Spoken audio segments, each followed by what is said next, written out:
बहुजन समाज की हर खबर पाने के लिए सब्सक्राइब करें अम्बेडकर पीपल्स वॉइस और बेल आइकन दबाएं। इधर चल के आया हूँ। पहले डीडीसी मेंबर बीएसपी का जिताने के लिए मैं इन सभी लोगों का धन्यवाद करने आया। अपनी तरफ से, प्रदेश की तरफ से तो आया हूँ, लेकिन राष्ट्रीय अध्यक्ष बहन कुमारी मायावती जी ने हमें भेजा है कि मेरी तरफ से भी आप उन लोगों का धन्यवाद करके आइए। तो मैं धन्यवाद करने आया हूँ और धन्यवाद किया हूँ।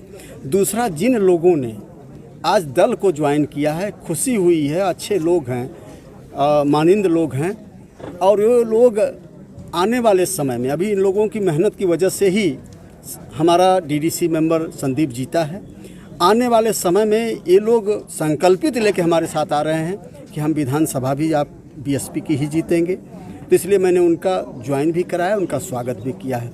रही जहाँ तक हमारे प्लानिंग का सवाल, हम महीने में हमेशा संगठन की बैठक करते हैं और उसमें फर्दर बहन जी की जो पॉलिसी और प्लानिंग है, ताकि हम उस प्लानिंग और पॉलिसी के तहत आगे किस तरह यहाँ जम्मू में काम करेंगे, वो प्लानिंग और पॉलिसी लेके हम प्रदेश की बैठक, जिले की बैठक, विधानसभा की बैठक करने आए हैं। उसके तहत ये बैठक किया है।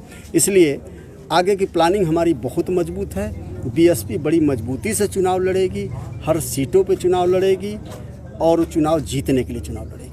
महंगाई की बात करें तो देश भर में हाहाकार है, क्या कहेंगे? जहाँ तक महंगाई का सवाल है, हमें लगता है कि ये आज सबसे ज़्यादा लोग परेशान हैं। और हम तो अभी सोशल मीडिया पर भी देखते हैं कि जब आज इंटरनेशनल मार्केट में अगर ये कह दें कि 35 से 36 रुपये लीटर डीजल मिल जाता है, तो आखिर इतना टैक्स क्यों? आखिर वो जा कहाँ रहा है?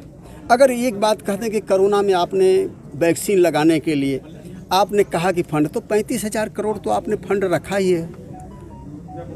तो इस तरह से मेरा ये मानना है कि चाहे बीजेपी के लोग हों, चाहे कांग्रेस के लोग हैं, ये बोलते कुछ और है, करते कुछ और हैं। यही बीजेपी के लोग जब महंगाई कांग्रेस के समय में थी तब क्या बोलते थे, आज साइलेंट है। इसलिए दोनों अपनी जेब भर रहे हैं, सबका शोषण कर रहे हैं। इनको गरीबों से कोई मतलब नहीं, इनको मतलब अपनी कुर्सी से है। और उसी कुर्सी के तहत ये जो भी प्लान है, जो भी योजना है, चाहे महंगाई हो, अन्याय अत्याचार हो, चाहे जो कुछ भी है, वो सब उसी के तहत बीजेपी भी करती है और कांग्रेस भी करती है। इसीलिए हम लोग माननीय बहन जी की पॉलिसी पे काम कर रहे हैं कि अगर इन दोनों से अगर मुक्ति मिलेगी, तभी जाके बहुजन समाज पार्टी या बहुजन समाज के लोगों का भला होगा, गरीब लोगों का भला होगा, अपर कास्ट के गरीबों को सम्मान मिलेगा। इस योजना पे काम कर। क्या लगता है सरकार विफल हो चुकी है पूरी तरह? मुझे लगता है कि इसको विफल कहें, ये तो पूरी तरह से एकदम फेल है। भाई हम कहते कौन सा वादा इन्होंने पूरा किया? एक वादा गिना दीजिए जो इन्होंने पूरा किया।